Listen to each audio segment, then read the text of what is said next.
सभी को मेरा सादर प्रणाम। हम भारत देश के नागरिक हैं। भारत कृषि प्रधान देश है। यहाँ की 70% आबादी कृषि पर निर्भर है और एक देश एक संविधान है। भारत देश की आत्मा हमारे संविधान में बसती है। जब एक देश एक संविधान है तो एक देश एक कानून क्यों नहीं। भारत में निजी विद्यालय अनेक बहुसंख्यक संचालित होते हैं। एक तरफ निजी विद्यालय में 25% आरटीई के तहत सामान्य तबका से नीचे के बच्चे, गरीब बच्चों का नामांकन होता है। दूसरी तरफ निजी विद्यालय जैसे मिशनरी संस्थानों में गरीब बच्चों का नामांकन नहीं होता है। आखिर ऐसा क्यों? हमारे देश में ईसाई समुदाय से बहुत सारे स्वतंत्रता सेनानी आते हैं, जैसे बिरसा मुंडा, कानू मुर्मू, जॉर्ज जोसेफ जैसे स्वतंत्रता सेनानी का नाम शामिल है।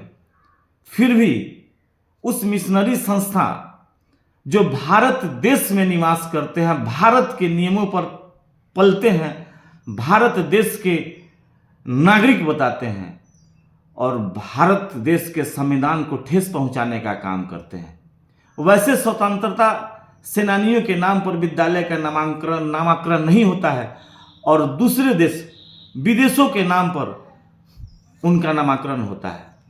तो मित्रों, जब एक देश एक कानून है तो इसी देश में मिशनरी संस्था जो हमारे देश में निवास करती है और उनका पालन पोषण और यहाँ के छात्र छात्राएं उस विद्यालय में पढ़ते हैं, तो फिर सामान्य तबके के बच्चे का, गरीब बच्चों का 25% आरक्षण मिशनरी संस्थाओं में क्यों नहीं दिया जाता है? एक देश में एक कानून चलेगा। अगर ऐसा सरकार से माननीय यशस्वी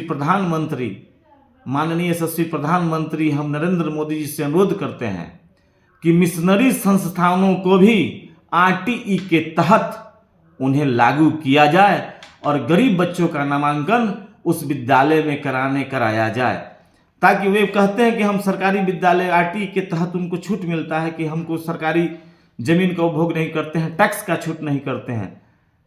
ठीक है, वो आरटीई के तहत क्राइटेरिया में नहीं आते हैं, लेकिन वे भारत देश में निवास करते हैं, इसलिए उन्हें गरीब बच्चों का नामांकन आरटीई के तहत मिशनरी संस्थानों में होना चाहिए। ऐसे भारत के यशस्वी प्रधानमंत्री से एक शिक्षक होने के नाते मैं उनसे अनुरोध करता हूं कि उस मिशनरी संस्थानों में गरीब बच्चों का नामांकन होना चाहिए और आरटीई के तहत उन्हें लाने का प्रयास किया जाना चाहिए। जय शिक्षक। अध्यक्ष नरवोदय ठाकुर, जिला प्राथमिक शिक्षक संघ, पश्चिमी चंपारण।